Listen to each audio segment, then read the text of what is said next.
But since we have set forth the facts concerning Heracles and his descendants, it will be appropriate in this connection to speak of Theseus, since he emulated the labors of Heracles.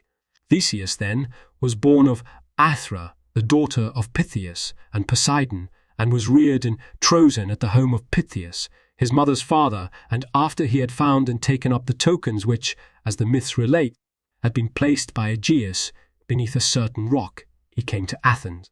And taking the road along the coast, as men say, since he emulated the high achievements of Heracles, he set about performing labors which would bring him both approbation and fame. The first, then, whom he slew was he who was called Corynetes, who carried a corine, as it was called, or club, which was the weapon with which he fought, and with it killed any who passed by. And the second was Sinis, who made his home on the isthmus. Sinis, it should be explained, used to bend over two pines, fasten one arm to each of them, and then suddenly release the pines, the result being that bodies were pulled asunder by the force of the pines, and the unfortunate victims met a death of great vengeance. For his third deed, he slew the wild sow, which had its haunts about Crommyon, a beast which excelled in both ferocity and size, and was killing many human beings. Then he punished Siren, who made his home in the rocks of Megaris, which are called after him the Cyronian rocks. This man, namely, made it his practice to compel those who passed by to wash his feet at a precipitous place, and then, suddenly giving them a kick, he would roll them down the crags into the sea at a place called Sheloni. And near Elias's he slew Cercion, who wrestled with those who passed by and killed whomever he could defeat. After this, he put to death Procrustes, as he was called, who dwelt in what was known as Corydalus in Attica. This man compelled the travellers who passed by to lie down upon a bed, and if any were too long for the bed, he cut off the parts of their body which protruded, while in the case of such as were too short for it, he stretched procroin, their legs, this being the reason why he was given the name Procrustes. After successfully accomplishing the deeds which we have mentioned, Theseus came to Athens, and by means of the tokens caused Aegeus to recognize him. Then he grappled with the Marathonian bull, which Heracles in the performance of one of his labors had brought from Crete to the Peloponnesus, and mastering the animal he brought it to Athens. This bull Aegeus received from him and sacrificed to Apollo. It remains for us now to speak of the Minotaur, which was slain by Theseus, in order that we may complete our account of the deeds of Theseus.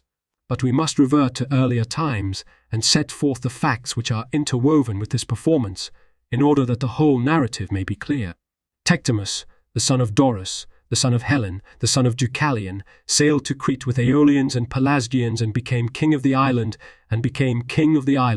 and marrying the daughter of Cretheus he begat Asteris. And during the time when he was king in Crete, Zeus, as they say, carried off Europe from Phoenicia, and carrying her across to Crete upon the back of a bull, he lay with her there and begat 3 sons, Minos, Rhadamanthes, and Sarpedon.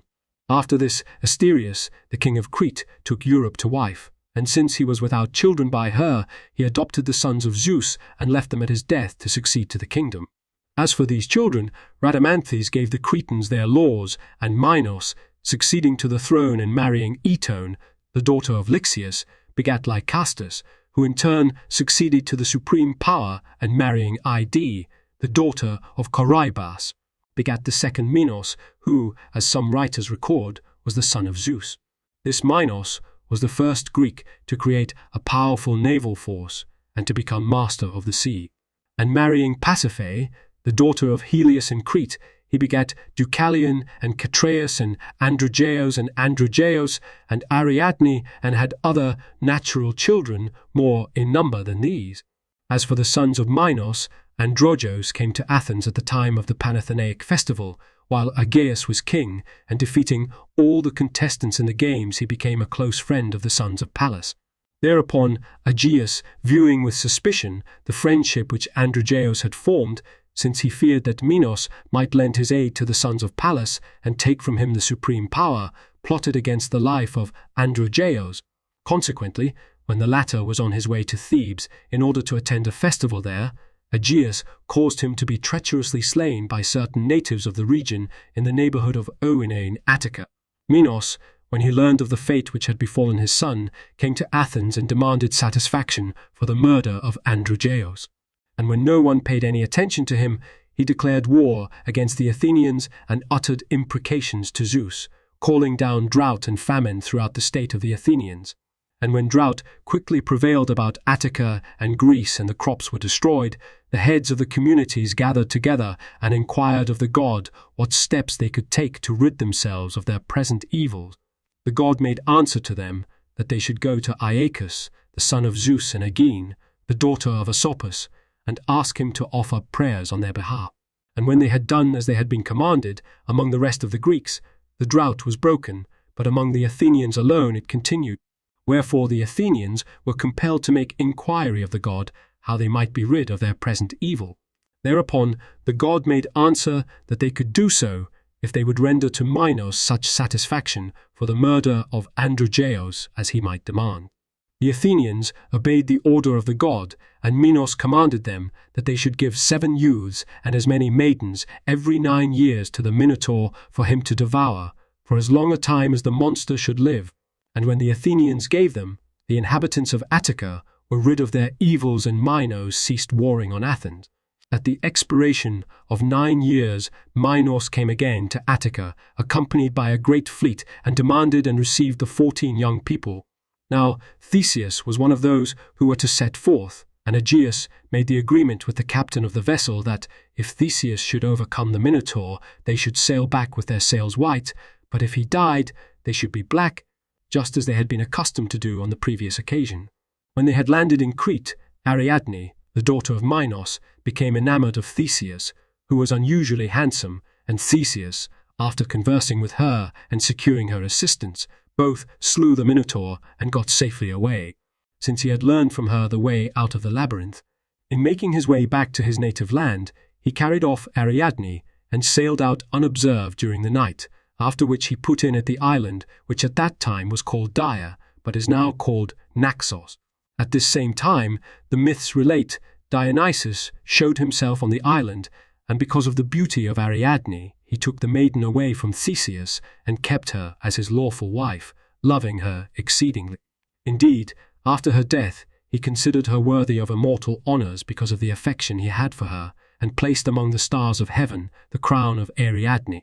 But Theseus, they say, being vexed exceedingly because the maiden had been taken from him, and forgetting because of his grief the command of Aegeus, came to port in Attica with the black sails.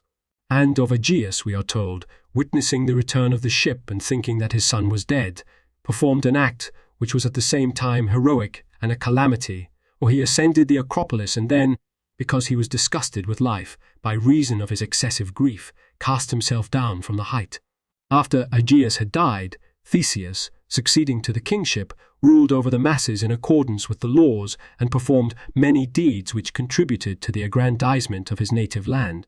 The most notable thing which he accomplished was the incorporation of the Demes, which was small in size but many in number, into the city of Athens, since from that time on the Athenians were filled with pride by reason of the importance of their state and aspired to the leadership of the Greeks. But for our part, now that we have set forth these facts at sufficient length, we shall record what remains to be said about Theseus. Deucalion, the eldest of the sons of Minos, while he was ruler of Crete, formed an alliance with the Athenians and united his own sister Phaedra in marriage to Theseus. After the marriage, Theseus sent his son Hippolytus, who had been born to him by the Amazon, to Troezen to be reared among the brothers of Aethra, and by Phaedra he begat Acamas and Demophon. A short time after this, Hippolytus returned to Athens for the celebration of the mysteries, and Phaedra, becoming enamored of him because of his beauty, at that time, after he had returned to Troezen, erected a temple of Aphrodite beside the Acropolis at the place whence one can look across and see Troezen, but at a later time, when she was stopping together with Theseus at the home of Pythias, she asked Hippolytus to lie with her. Upon his refusal to do so, Phaedra, they say, was vexed, and on her return to Athens, she told Theseus that Hippolytus had proposed lying with her. And since Theseus had his doubts about the accusation, he sent for Hippolytus in order to put him to the test, whereupon Phaedra, fearing the result of the examination, hanged herself. As for Hippolytus, who was driving a chariot when he heard of the accusation, he was so distraught in spirit that the horses got out of control and ran away with him, and in the event, the chariot was smashed to bits and the youth, becoming entangled in the leathern thongs, was dragged along till he died. Hippolytus then, since he had ended his life because of his chastity, received at the hands of the Troezenians honours equal to those offered to the gods, but Theseus, when after these happenings he was overpowered by a rival faction and banished from his native land, met his death on foreign soil. The Athenians, however, repenting of what they had done, brought back his bones and accorded him honours equal to those offered to the gods, and they set aside in Athens a sacred precinct which enjoyed the right of sanctuary and was called after him the Theseum. Since we have duly set forth the story of Theseus, we shall discuss in turn the rape of Helen and the wooing of Persephone by Perithous, for these deeds are interwoven with the affairs of Theseus. Perithous, we are told, the son of Ixion, when his wife Hippodamia died, leaving behind her a son Polypoetes, came to visit Theseus at Athens, and finding on his arrival that Phaedra, the wife of Theseus, was dead, he persuaded him to seize and carry off Helen, the daughter of Leda and Zeus, who was only 10 years of age, but excelled all women in beauty. When they arrived in Lacedaemon with a number of companions and had found a favourable occasion, they assisted each other in seizing Helen and carrying her off to Athens. Thereupon they agreed among themselves to cast lots, and the one who had drawn the lot was to marry Helen and aid the other in getting another woman as wife, and in so doing to endure any danger. When they had exchanged oaths to this effect, they cast lots, and it turned out that by the lot Theseus won her. Theseus, then, got the maiden for his own in the manner we have described, but since the Athenians were displeased at what had taken place, Theseus, in fear of them, got Helen off safely to Aphidna, one of the cities of Attica.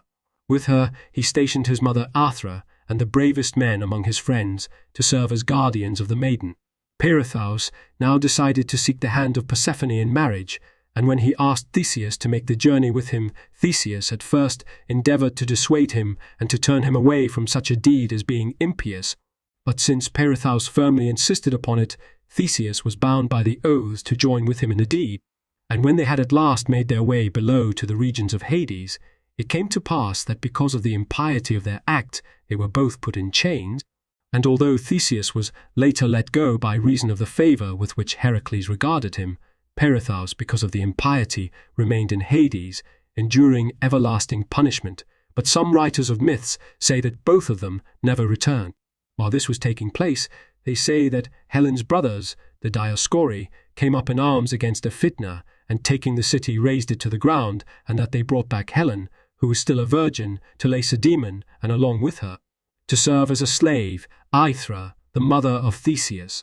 Since we have spoken on these matters at sufficient length, we shall now give the account of the 7 against Thebes, taking up the original causes of the war. Laius, the king of Thebes, married Jocaste, the daughter of Creon, and since he was childless for some time, he inquired of the god regarding his begetting of children. The Pythian priestess made reply that it would not be to his interest that children should be born to him, since the son, who should be begotten of him, would be the murderer of his father, and would bring great misfortunes upon all the house. But Laius forgot the oracle, and begat a son, and he exposed the babe after he had pierced its ankles through with a piece of iron, this being the reason why it was later given the name Oedipus.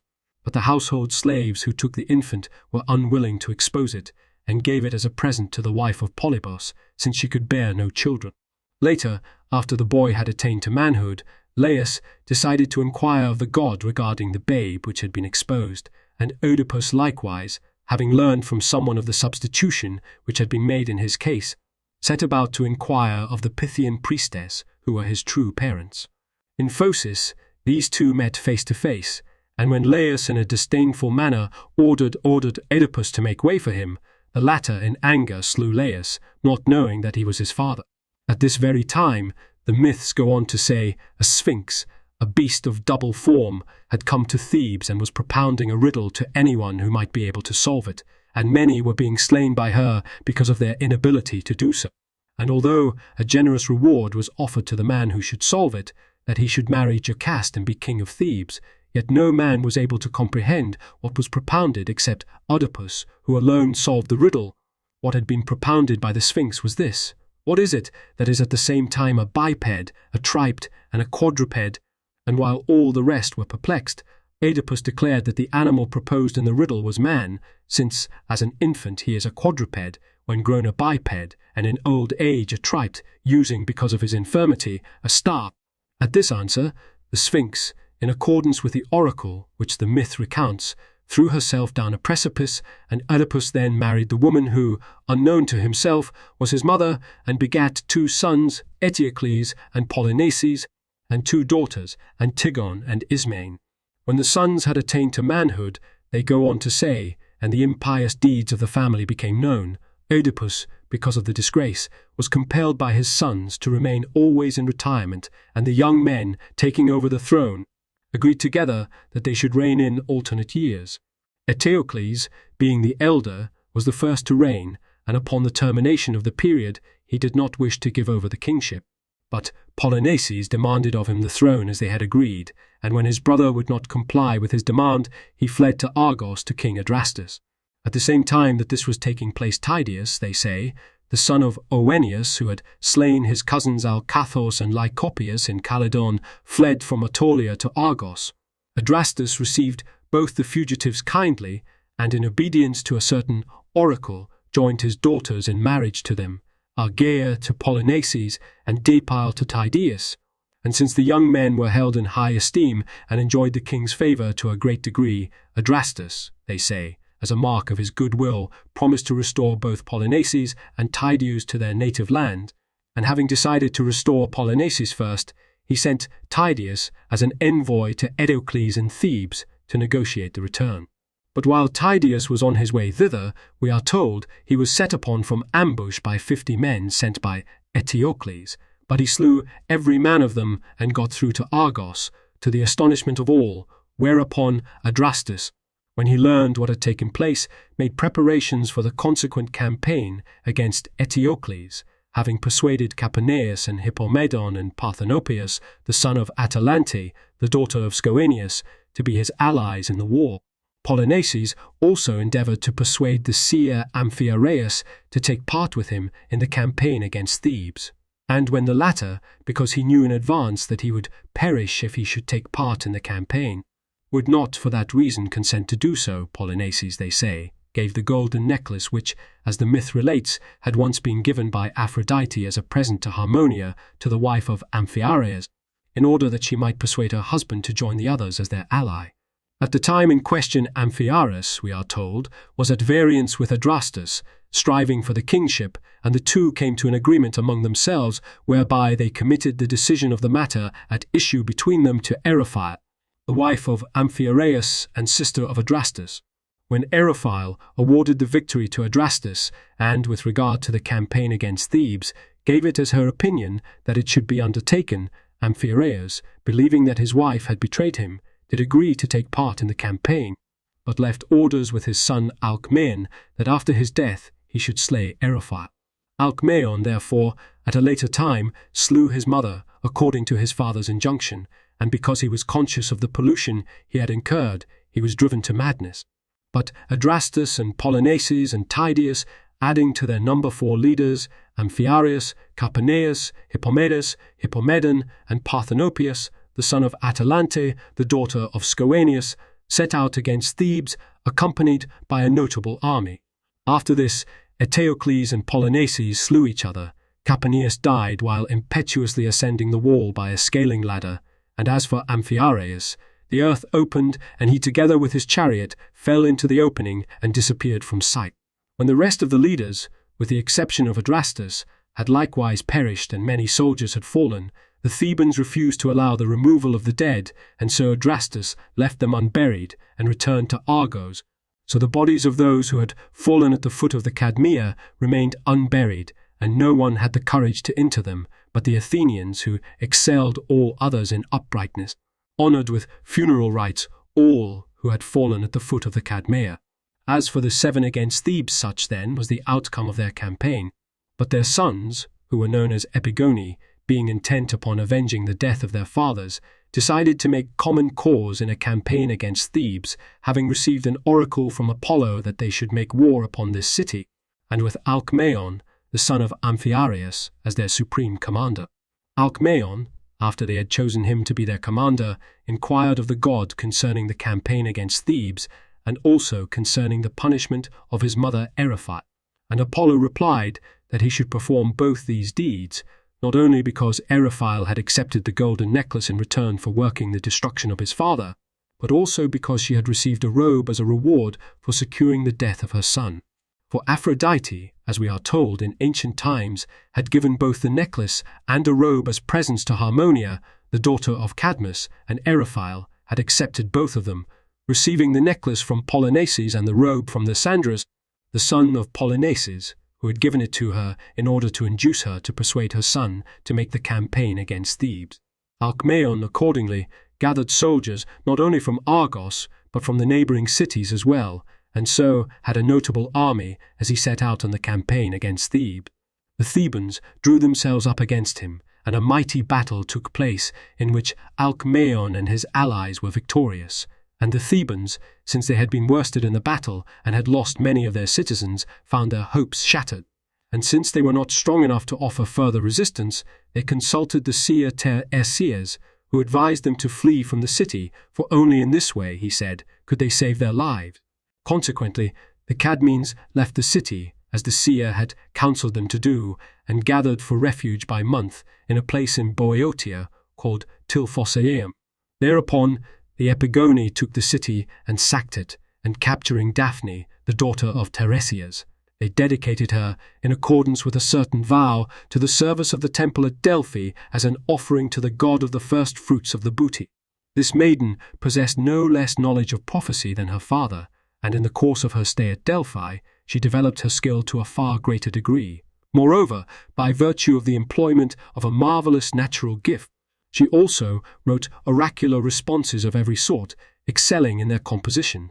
And indeed, it was from her poetry, they say, that the poet Homer took many verses which he appropriated as his own, and with them adorned his own poesy. And since she was often like one inspired when she delivered oracles, they say that she was also called Sibylla, for to be inspired in one's tongue is expressed by the word Sibyllane. The Epigoni, after they had made their campaign renowned, returned to their native lands, bearing with them great booty. Of the Cadmeans who fled in a body to Tilphosaeum, Tiresias died there, and the Cadmeans buried him in state and accorded him honours equal to those offered to the gods. But as for themselves, they left the city and marched against the Dorians. And having conquered them in battle, they drove out of their native lands the inhabitants of that country, and they themselves settled there for some time, some of them remaining there permanently and others returning to Thebes when Creon, the son of Menœtius, was king. But those who had been expelled from their native lands returned at some later period to Doris and made their homes in Erineus, Cytinium, and Boeum. Before the period in which these things took place, Boeotus, the son of Arne and Poseidon, came into the land which was then called Aeolus, but is now called Thessaly, and gave to his followers the name of Boeotian. But concerning these inhabitants of Aeolus, we must revert to earlier times and give a detailed account of them. In the times before that which we are discussing, the rest of the sons of Aeolus, who was the son of Hellen, who was the son of Deucalion, settled in the regions we have mentioned, but Mimas remained behind and ruled as king of Aeolus. Hippotes, who was born of Mimas, begat Aeolus by Melanippe, and Arne, who was the daughter of Aeolus, bore Boeotus by Poseidon. But Aeolus, not believing that it was Poseidon who had lain with Arne, and holding her to blame for her downfall, handed her over to a stranger from Metapontium, who happened to be sojourning there at the time, with orders to carry her off to Metapontium. And after the stranger had done as he was ordered, Arne, while living in Metapontium, gave birth to Aeolus and Boeotus, whom the Metapontian, being childless, in obedience to a certain oracle, adopted as his own sons. When the boys had attained to manhood, a civil discord arose in Metapontium, and they seized the kingship by violence. Later, however, a quarrel took place between Arne and Autolyte, the wife of the Metapontian, and the young men took the side of their mother and slew Autolyte. But the Metapontian was indignant at this deed, and so they got boats ready, and taking Arne with them, set out to sea, accompanied by many friends. Now Aeolus took possession of the islands in the Tyrrhenian Sea, which are called after him Aeolian, and founded a city, to which he gave the name Lipara. But Boeotus sailed home to Aeolus, the father of Arne, by whom he was adopted, and in succession to him he took over the kingship of Aeolus. and the land he named Arni after his mother, but the inhabitants Boeotians after himself. And Etonus, the son of Boeotus, begat 4 sons, Hippalcimus, Electrion, Archilochus, and Allergeno.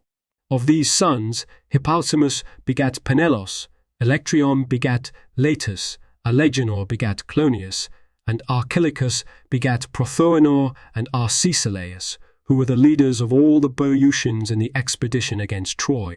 Now that we have examined these matters, we shall endeavour to set forth the facts concerning Salmoneus and Tyro and their descendants as far as Nestor, who took part in the campaign against Troy.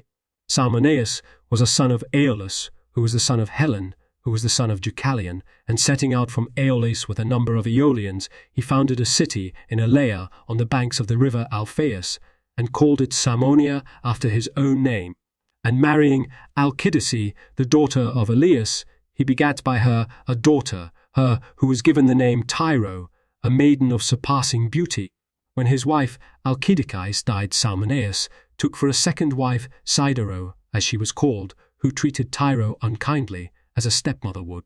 Afterwards, Salmoneus, being an overbearing man and impious, came to be hated by his subjects, and because of his impiety was slain by Zeus with a bolt of lightning. As for Tyro, who was still a virgin when this took place, Poseidon lay with her and begat 2 sons, Peleus and Neleus. Then Tyro married Cretheus and bore Amythaon and Phares and Aeson. But at the death of Cretheus, a strife over the kingship arose between Peleus and Neleus. Of these 2, Peleus came to be king over Iorcus and the neighbouring districts, but Neleus, taking with him Melampus and Bias, the sons of Amythaon and Aglaia, and certain other Achaeans of Phaethiotis and Aeolians, made a campaign into the Peloponnesus. Melampus, who was a seer, healed the women of Argos of the madness which the wrath of Dionysus had brought upon them, and in return for this benefaction he received from the king of the Argives, Anaxagoras the son of Megapenthes, 2/3 of the kingdom. And he made his home in Argos, and shared the kingship with Bias his brother. And marrying Iphigenia, the daughter of Megapenthes, he begat Antiphates and Manto, and also Bias and Prono. And of Antiphates and of Zeuxip, the daughter of Hippocoon, the children were Ocles and Amphalces, and Amphalces and Hypermestral and Hypermestra. The daughter of Thespius were born Iphigenia, Polyboea, and Amphiaraes. Now Melampus and Bias and their descendants shared in the kingship in Argos, as we have stated, but Neleus, when he had arrived in Messene together with his companions, founded the city of Pylos, the natives of the region giving him the site. And while king of this city, he married Chloris, the daughter of Amphion the Theban, and begat 12 sons, the oldest of whom was Periclymenus, and the youngest the Nestor who engaged in the expedition against Troy. As regards the ancestors of Nestor, then, we shall be satisfied with what has been said, since we are aiming at due proportion in our account. We shall now discuss in turn the Lapiths and Centaurs. To Oceanus and Tethys, so the myths relate, were born a number of sons who gave their names to rivers, and among them was Peneus, from whom the river Peneus in Thale later got its name. He lay with the nymph named Creusa, and begat as children Hypsius and Stilbe, and with the latter Apollo lay, and begat Lapis and Centaurus. Of these 2, Lapithes made his home about the Peneus river, and ruled over these regions, and marrying Orsinomi, the daughter of Eurynomus, he begat 2 sons, Phorbes and Periphas. And these sons became kings in this region, and all the peoples there were called Lapiths after Lapithes. As for the sons of Lapithes, Phorbas went to Olenus, from which city Elector, the king of Elaea, summoned him to come to his aid, since he stood in fear of the overlordship of Pelops, and he gave him a share of the kingship of Elis. And to Phorbas were born 2 sons, Aegeus and Actor, who received the kingship over the Ellens. The other son of Lapithes, namely Periphas, married Astyagia, the daughter of Hypsius, and begat 8 sons, the oldest of whom was Antion, who lay with Perimela, the daughter of Amithaon, and begat Ixion.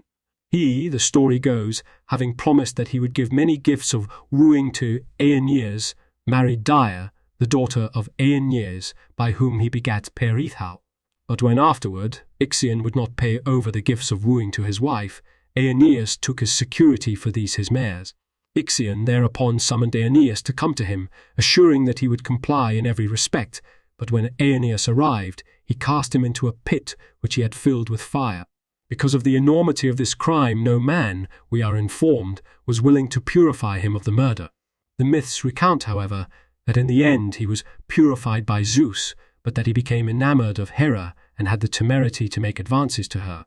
Thereupon, men say Zeus formed a figure of Hera out of a cloud and sent it to him, and Ixion, lying with the cloud Nephel, begat the centaurs, as they are called, which have the shapes of men. But the myths relate that, in the end, Ixion, because of the enormity of his misdeeds, was bound by Zeus upon a wheel, and after death had to suffer punishment for all eternity. The centaurs, according to some writers, were reared by nymphs on mead, Pelion, and when they had attained to manhood, they consorted with mares and brought into being the hippocentaurs, as they are called, which are creatures of double form. But others say that it was the centaurs born of Ixion and Nephel who were called hippocentaurs because they were the first to essay the riding of horses, and that they were then made into a fictitious myth to the effect that they were of double form. We are also told that they demanded of Perithous, on the ground of kinship, their share of their father's kingdom, and that when Perithous would not yield it to them, they made war on both him and the Lapiths. At a later time, the account goes on to say, when they had made up their differences, Perithous married Hippodamia, the daughter of Butes, and invited both Theseus and the centaurs to the wedding. The centaurs, however, becoming drunken, assaulted the female guests and lay with them by violence, whereupon both Theseus and the Lapiths, incensed by such a display of lawlessness, slew not a few of them and drove the rest out of the city. Because of this, the centaurs gathered all their forces, made a campaign against the Lapiths, and slew many of them, the survivors fleeing into Mete, Pholoe in Arcadia, and ultimately escaping from there to Cape Malea, where they made their home. And the centaurs, elated by these successes, made Mete, Pholoe, the base of their operations, plundered the Greeks who passed by, and slew many of their neighbors. Now that we have examined these matters, we shall endeavor to set forth the facts concerning Asclepius and his descendants. This, then, is what the myths relate. Asclepius was the son of Apollo and Coronis, and since he excelled in natural ability and sagacity of mind, he devoted himself to the science of healing and made many discoveries which contribute to the health of mankind. And so far did he advance along the road of fame that, to the amazement of all, he healed many sick whose lives had been despaired of, and for this reason it was believed that he had brought back to life many who had died. Consequently, the myth goes on to say, Hades brought accusation against Asclepius, charging him before Zeus of acting to the detriment of his own province, for, he said, the number of the dead was steadily diminishing, now that men were being healed by Asclepius. So Zeus, in indignation, slew Asclepius with his thunderbolt, but Apollo, indignant at the slaying of Asclepius, murdered the Cyclopes, who had forged the thunderbolt for Zeus.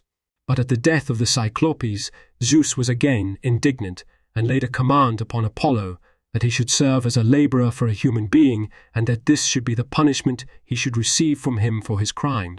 To Asclepius, we are told further, sons were born, Machaon and Podalirius, who also developed the healing art and accompanied Agamemnon in the expedition against Troy. Throughout the course of the war, they were of great service to the Greeks, healing most skillfully the wounded, and because of these benefactions they attained to great fame among the Greeks. Furthermore, they were granted exemption from the perils of battles and from the other obligations of citizenship, because of the very great service which they offered by their healing. Now, as regards Asclepius and his sons, we shall be satisfied with what has been said. We shall now recount the story of the daughters of Asopus and of the sons who were born to Aeacus. According to the myths, there were born to Oceanus and Tethys a number of children who gave their names to rivers, and among their number were Peneus and Asopus. Now Peneus made his home in what is now Thessaly, and called after himself the river which bears his name. But Asopus made his home in Phlius, where he married Metape, the daughter of Ladon, to whom were born 2 sons, Pelagus and Ismenus, and 12 daughters, Corcyra and Salamis, also Aegina, Pyrene, and Cleone, then Thebe, Tanagra, Thespeia, and Asopes, also Sinope, and finally Ornia, and Chalcis. One of his sons, Ismenus, came to Boeotia and settled near the river, which received its name from him. But as for the daughters, Sinope was seized by Apollo and carried off to the place where now stands the city of Sinope, which was named after her. And to her and Apollo was born a son Cyrus, who became king of the Syrians, who were named after him. Corcyra was carried off by Poseidon to the island which was named Corcyra after her. And to her and Poseidon was born Phaeax, from whom the Phaeacians afterwards received the name they bear. To Phaeax was born Alcinous, who brought about the return of Odysseus to Ithaca. Salamis was seized by Poseidon and taken to the island which was named Salamis after her, and she lay with Poseidon and bore Cycreus, who became king of this island and acquired fame by reason of his slaying a snake of huge size, which was destroying the inhabitants of the island. Aegina was seized by Zeus and taken off by him from Phlius to the island, which was named Aegina after her, and lying with Zeus on this island, she gave birth to Aeacus, who became its king. To Aeacus sons were born, Peleus and Telamon. Of these, Peleus, while hurling a discus, accidentally slew Phocus, who was his brother by the same father, although born of another mother. Because of this slaying, Peleus was banished by his father and fled to Phthia in what is now called Thessaly, where he was purified by Actor the king of the country and succeeded to the kingship, Actor being childless. To Peleus and Thetis was born Achilles, who accompanied Agamemnon in the expedition against Troy. Telamon, being also a fugitive from Aegina, went to Salamis and marrying Glaus, the daughter of Cycreus, the king of the Salaminians, he became king of the island. When his wife Glaus died, he married Eriboea of Athens, the daughter of Alcathous, by whom he begat Ajax, who served in the expedition against Troy. Now that we have examined these matters, we shall endeavour to set forth the facts concerning Pelops and Tantalus and Oenomaus, but to do so we must revert to earlier times and give in summary the whole story from the beginning. The account runs like this. In the city of Pisa, in the Peloponnesus, Ares lay with Harpine, the daughter of Asopus, and begat Oenomaus, who, in turn, begat a daughter, an only child, and named her Hippodamia.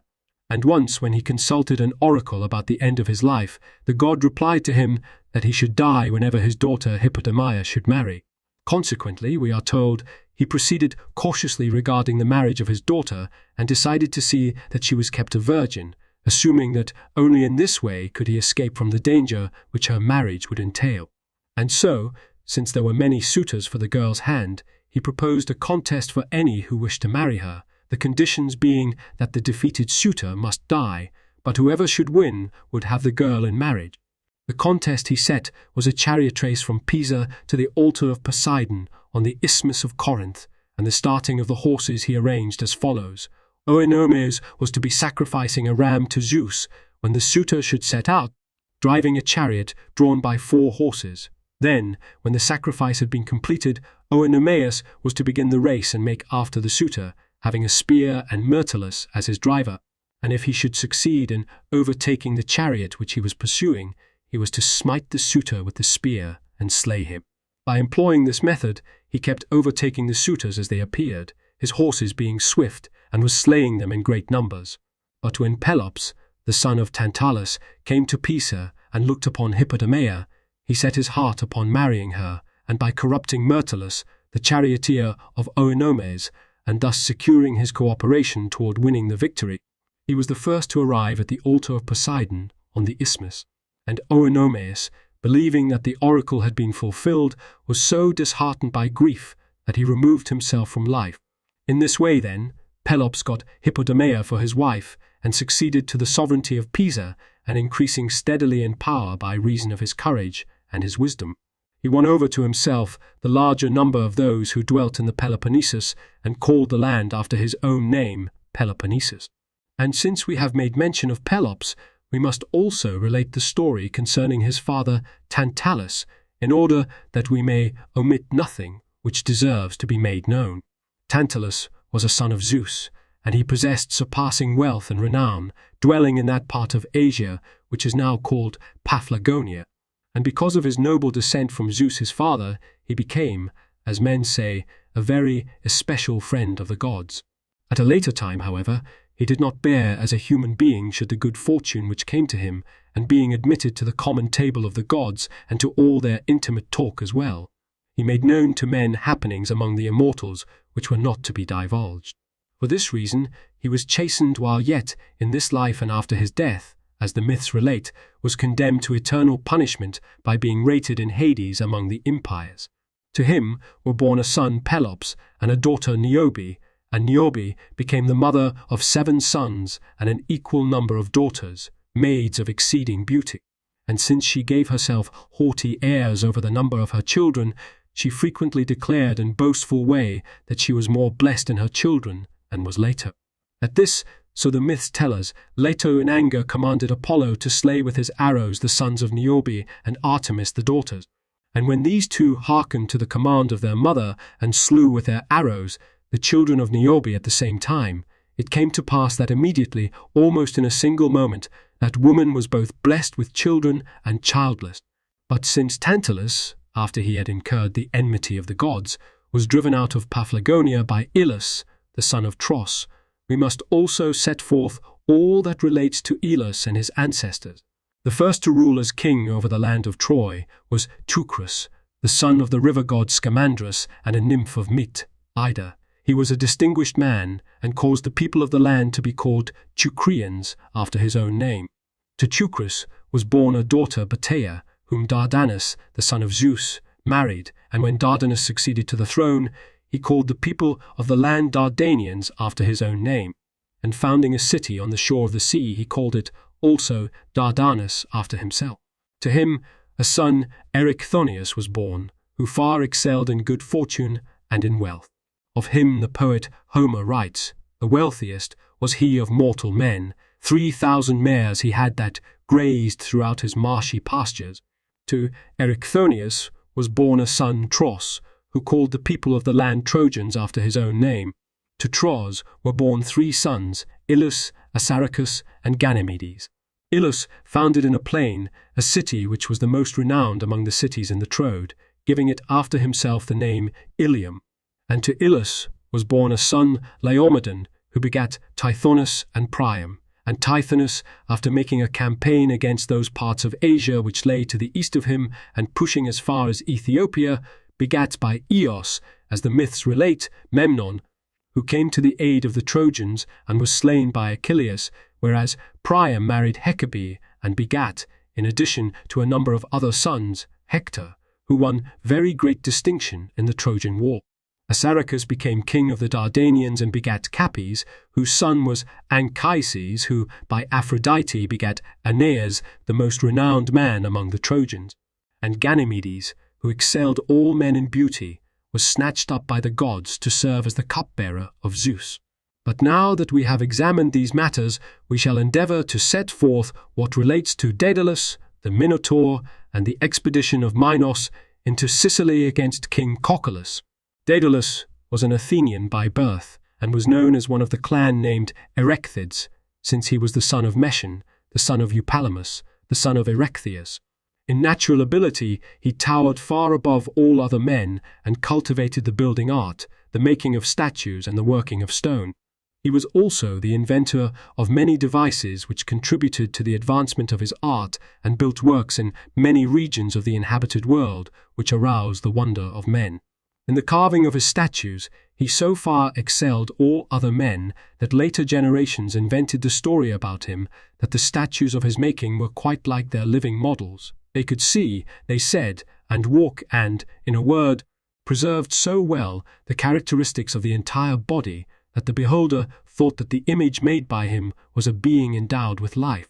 And since he was the first to represent the open eye and to fashion the legs separated in a stride and the arms and hands as extended, it was a natural thing that he should have received the admiration of mankind. For the artists before his time had carved their statues with the eyes closed and the arms and hands hanging and attached to the sides. But though Daedalus was an object of admiration because of his technical skill, yet he had to flee from his native land, since he had been condemned for murder for the following reason.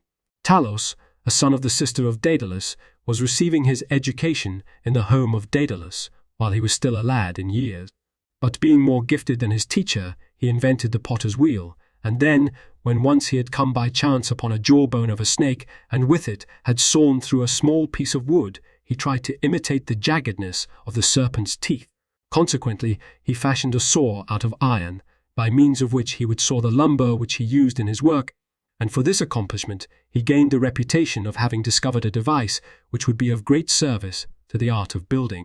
He likewise discovered also the tool for describing a circle and certain other cunningly contrived devices, whereby he gained for himself great fame.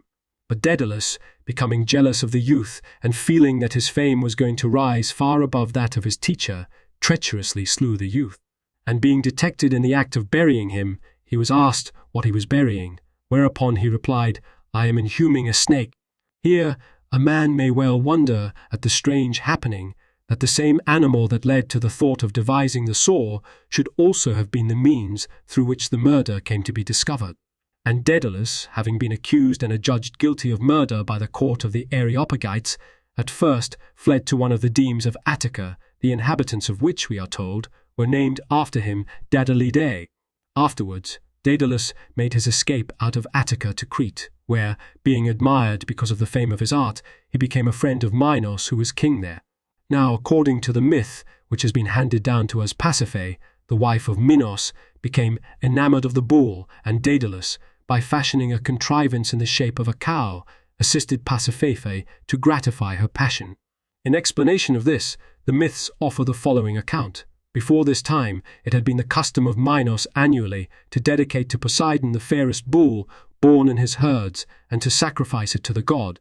But at the time in question, there was born a bull of extraordinary beauty, and he sacrificed another from among those which were inferior, whereupon Poseidon, becoming angry at Minos, caused his wife Pasiphae to become enamored of the bull, and by means of the ingenuity of Daedalus Pasiphae had intercourse with the bull and gave birth to the Minotaur, famed in the myth. This creature, they say, was of double form, the upper parts of the body as far as the shoulders being those of a bull and the remaining parts those of a man. As a place in which to keep this monstrous thing Daedalus, the story goes, built a labyrinth, the passageways of which were so winding that those unfamiliar with them had difficulty in making their way out. In this labyrinth the Minotaur was maintained, and here it devoured the 7 youths and 7 maidens which were sent to it from Athens, as we have already related. But Daedalus, they say, on learning that Minos had made threats against him because he had fashioned the cow, became fearful of the anger of the king and departed from Crete, Pasiphae helping him and providing a vessel for his escape. With him fled also his son Icarus, and they put in at a certain island which lay in the open sea. But when Icarus was disembarking onto the island in a reckless manner, he fell into the sea and perished, and in memory of him the sea was named the Icarian, and the island was called Icarian, and the island was called Icaria.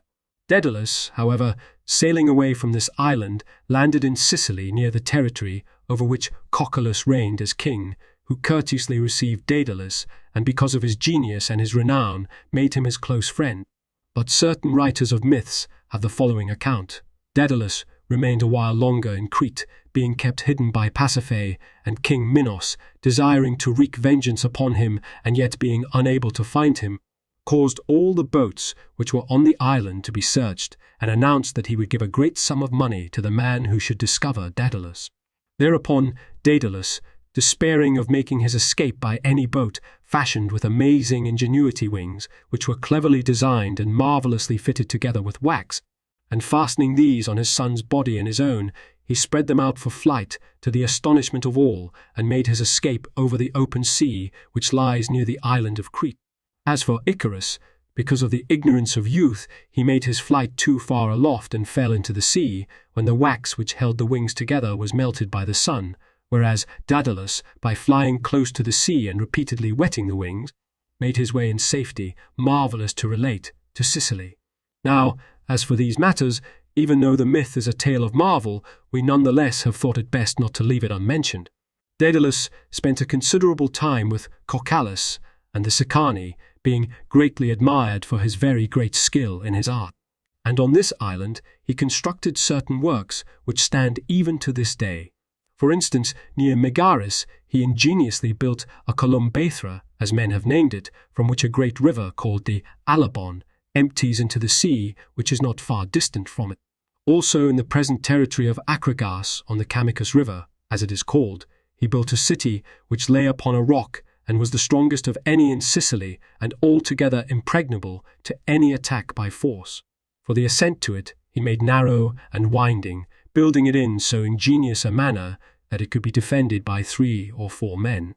Consequently, Cocculus built in this city the royal residence, and storing his treasures there, he had them in a city which the inventiveness of its designer had made impregnable.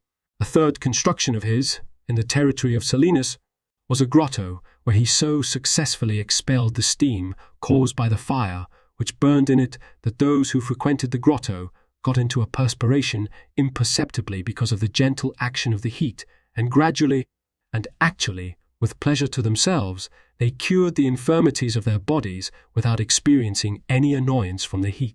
Also at Eryx, where a rock rose sheer to an extraordinary height in the narrow space where the temple of Aphrodite lay, made it necessary to build it on the precipitous tip of the rock, he constructed a wall upon the very crag, by this means extending in an astonishing manner the overhanging ledge of the crag. Moreover, for the Aphrodite of Mete Eryx, they say, he ingeniously constructed a golden ram, working it with exceeding care and making it the perfect image of an actual ram. Many other works as well, men say, he ingeniously constructed throughout Sicily, but they have perished because of the long time which has elapsed.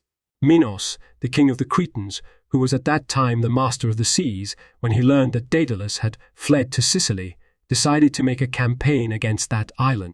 After preparing a notable naval force, he sailed forth from Crete and landed at a place in the territory of Acragas, which was called after him Minoa. Here he disembarked his troops, and sending messengers to King Cocculus, he demanded Daedalus of him for punishment. But Cocculus invited Minos to a conference, and after promising to meet all his demands, he brought him to his home as a guest. And when Minos was bathing, Cocculus kept him too long in the hot water, and thus slew him. The body he gave back to the Cretans, explaining his death on the ground that he had slipped in the bath, and by falling into the hot water had met his end. Thereupon the comrades of Minos buried the body of the king with magnificent ceremonies, and constructing a tomb of 2 stories, in the part of it which was hidden underground they placed the bones, and in that which lay open to gaze they made a shrine of Aphrodite.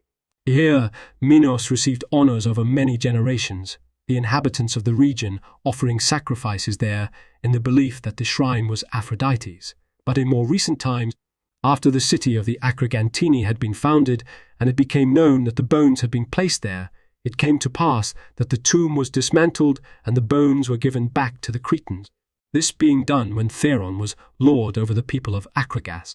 However, the Cretans of Sicily, after the death of Minos, fell into factious strife, since they had no ruler, and, since their ships had been burned by the Sicani serving under Cocculus, they gave up any hope they had had of returning to their native land, and deciding to make their home in Sicily, a part of them established on that island a city to which they gave the name Minoa after their king, and others, after wandering about through the interior of the island, seized a place which was naturally strong, and founded a city to which they gave the name Engium after the spring which flowed forth within the city.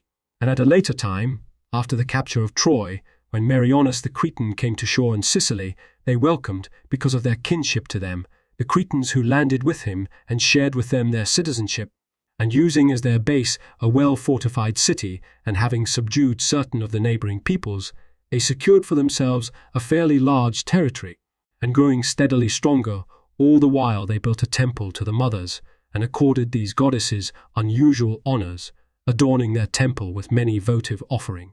The cult of these goddesses, so men say, they moved from their home in Crete, since the Cretans also hold these goddesses in special honor.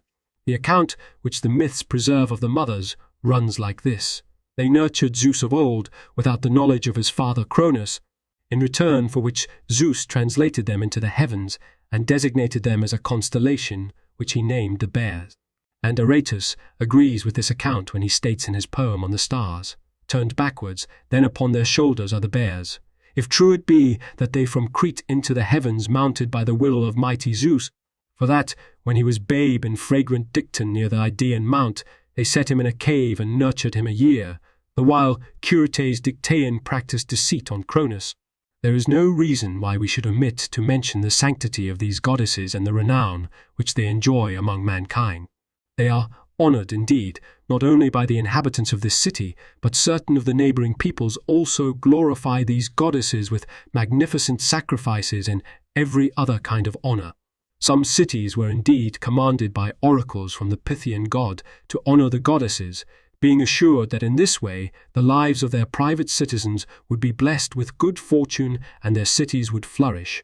And in the end, the renown of the goddesses advanced to such a degree that the inhabitants of this region have continued to honour them with many votive offerings in silver and gold down to the time of the writing of this history.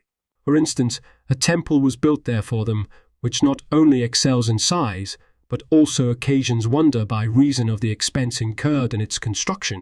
For since the people had no suitable stone in their own territory, they brought it from their neighbours, the inhabitants of Agirium, though the cities were nearly 100 states apart, and the road by which they had to transport the blocks were rough and altogether hard to traverse.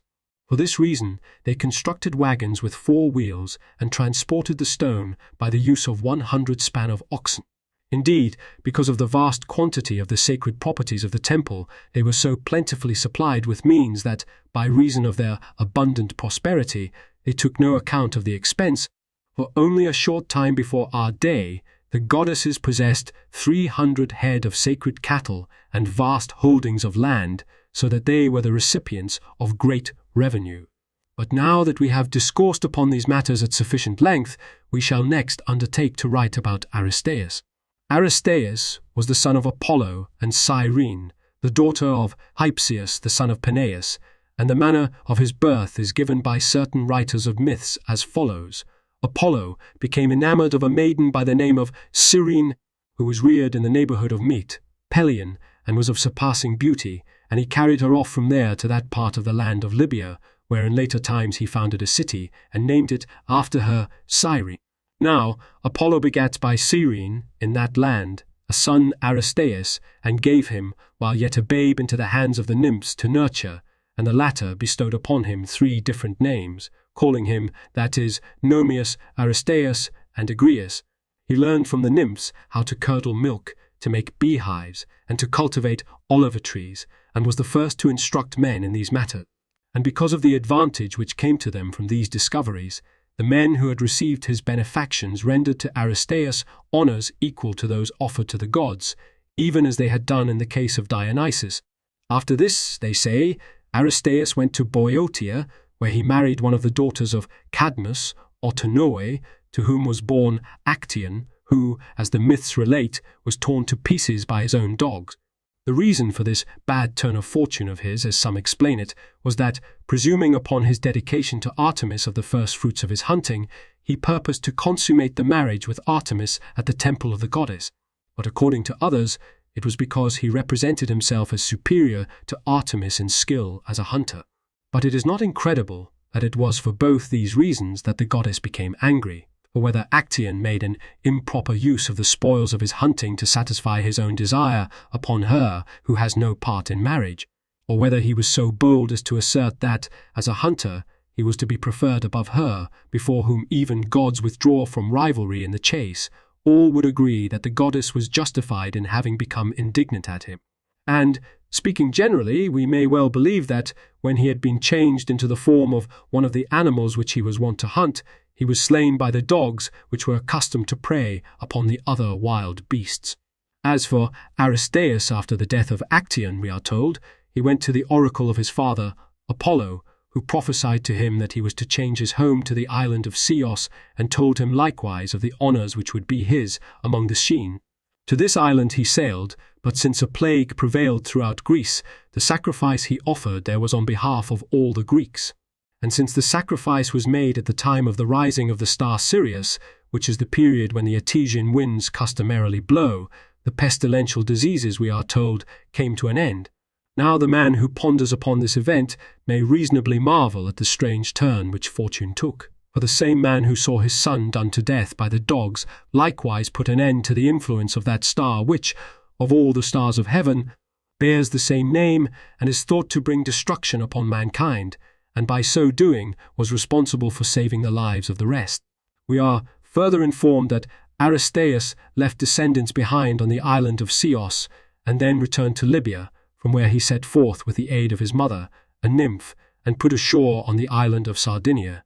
Here he made his home, and since he loved the island because of its beauty, he set out plantings in it and brought it under cultivation, whereas formerly it had lain waste.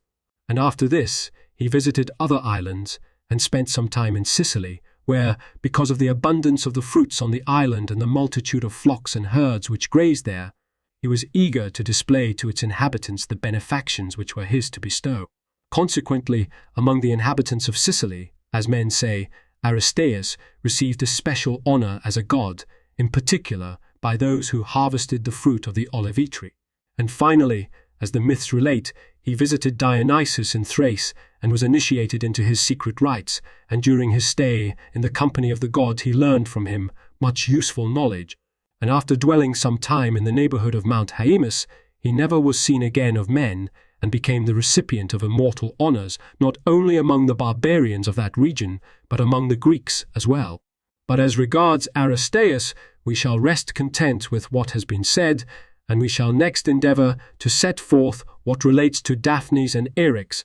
This is what is told of them. Eryx was a son of Aphrodite and Boutas, a certain native king of Sicily of very great fame, and he was admired by the natives because of his noble birth on his mother's side, and became king over a part of the island. He also founded a notable city which bore his name. It was set upon a lofty place, and on the highest point within the city he established a shrine of his mother, which he embellished not only with a beautifully built temple, but also with the multitude of his dedications. The goddess, both because of the reverence which the inhabitants of the region paid to her, and because of the honor which she received from the son whom she had borne, displayed an exceptional love for the city. And for this reason she came to be called Erycinian Aphrodite. And a man may well be filled with wonder when he stops to sum up the fame which has gathered about this shrine. All other sanctuaries have indeed enjoyed a flush of fame, but frequently sundry happenings have brought them low, whereas this is the only temple which, founded as it was at the beginning of time, not only has never failed to be the object of veneration, but, on the contrary, has as time went on ever continued to enjoy great growth. For after Eryx has bestowed upon it the honors we have described, Aeneas, the son of Aphrodite, when at a later time he was on his way to Italy and came to anchor off the island, embellished the sanctuary, since it was that of his own mother, with many votive offerings. After him, the Sicanians paid honor to the goddess for many generations, and kept continually embellishing it with both magnificent sacrifices and votive offerings. And after that time, the Carthaginians, when they had become the masters of a part of Sicily, never failed to hold the goddess in special honor. And last of all, the Romans, when they had subdued all Sicily, surpassed all people who had preceded them in the honors they paid to her. And it was with good reason that they did so, for since they traced back their ancestry to her, and for this reason were successful in their undertakings, they were but requiting her who was the cause of their aggrandizement with such expressions of gratitude and honors as they owed to her. The consuls and praetors, for instance, who visit the island, and all Romans who sojourn there clothed with any authority, whenever they come to Eryx, embellish the sanctuary with magnificent sacrifices and honors, and laying aside the austerity of their authority, they enter into sports and have conversation with women in a spirit of great gaiety, believing that only in this way will they make their presence there pleasing to the goddess. Indeed, the Roman Senate has so zealously concerned itself with the honors of the goddess that it has decreed that the 17 cities of Sicily, which are most faithful to Rome, shall pay a tax in gold to Aphrodite, and that 200 soldiers shall serve as a guard of her shrine. Now, if we have dwelt overlong on the topic of Eryx, we have at least given an account of the goddess such as was rightly her due. At this time we shall endeavor to set forth what the myths relate concerning Daphnes. There are in Sicily, namely, the Heraean mountains, which men say are naturally well suited, by reason of the beauty and special character of the region round about, to relaxation and enjoyment in the summer season. for they possess many springs of exceptionally sweet water and are full of trees of every description. On them also is a multitude of great oak trees, which bear fruit of extraordinary size, since it is twice as large as any that grows in other land. And they possess as well some of the cultivated fruits, which have sprung up of their own accord, since the vine is found there in profusion and tree fruits in quantities beyond telling. Consequently, the area once supported a Carthaginian army when it was facing starvation, the mountains supplying many tens of thousands of soldiers with sources of food for their unfailing sustenance. It was in this region, where there were glens filled with trees and meat for a god, and a grove consecrated to the nymphs, that, as the myths relate, he who was known as Daphnis was born, a son of Hermes and a nymph, and he, because of the sweet bay, Daphne, which grew there in such profusion and so thick, was given the name Daphnis. He was reared by nymphs, and since he possessed very many herds of cattle and gave great attention to their care, he was for this reason called by the name Bucolic or Nether. And being endowed with an unusual gift of song, he invented the bucolic or pastoral poem and the bucolic song, which continues to be so popular throughout Sicily to the present day. The myths add that Daphnis accompanied Artemis in her hunting, serving the goddess in an acceptable manner, and that, with his shepherd's pipe and singing of pastoral songs, he pleased her exceedingly. The story is also told that one of the nymphs became enamored of him, and prophesied to him that if he lay with any other woman, he would be deprived of his sight.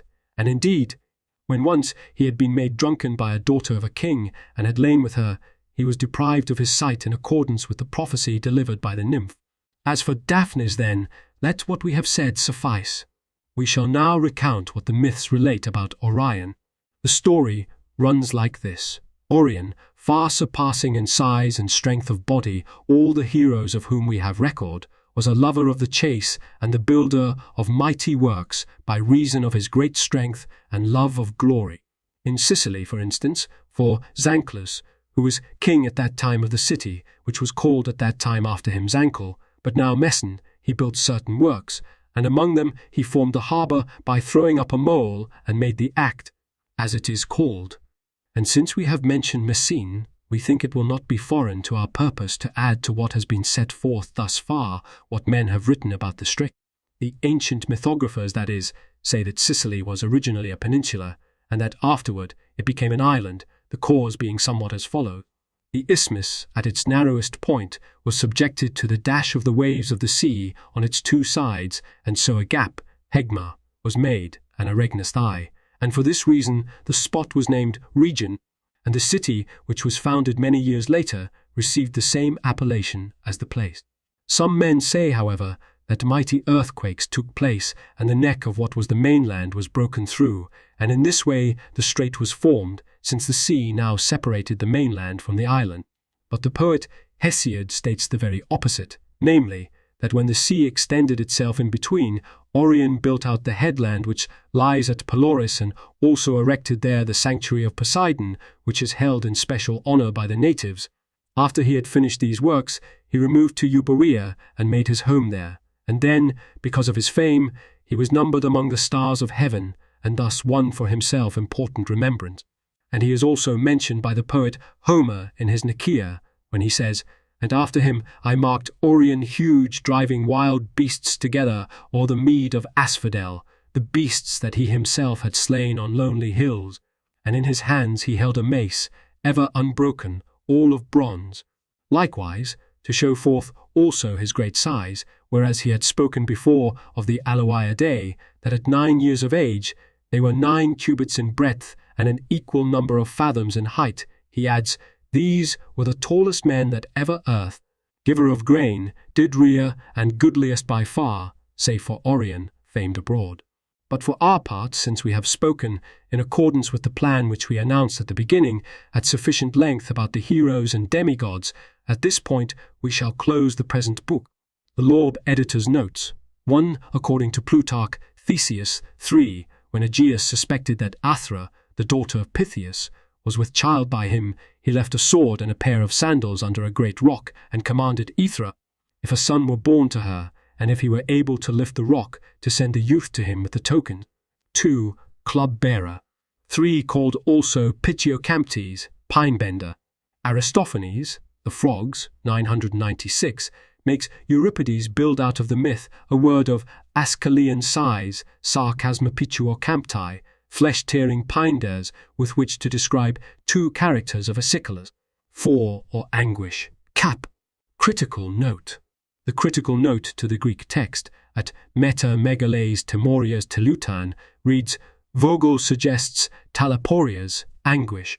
5. Antiopo Hippolyte. Keep. Chap. 28. 6. The mother of Theseus.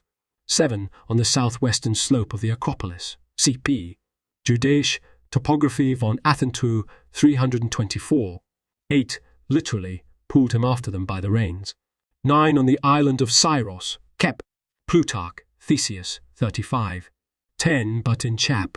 26. Diodorus says that Heracles brought back from Hades both Theseus and Perithos. 11. Swollen-footed. 12. i.e., that he was a supposititious child. He had been reared by Polybus and Merope as their own son.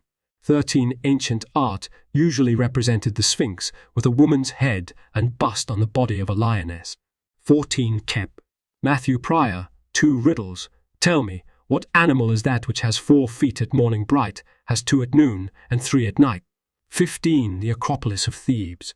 16. According to Athenian tradition, Theseus made war upon Thebes in order to recover the bodies of the 7 and buried them in Eleusis.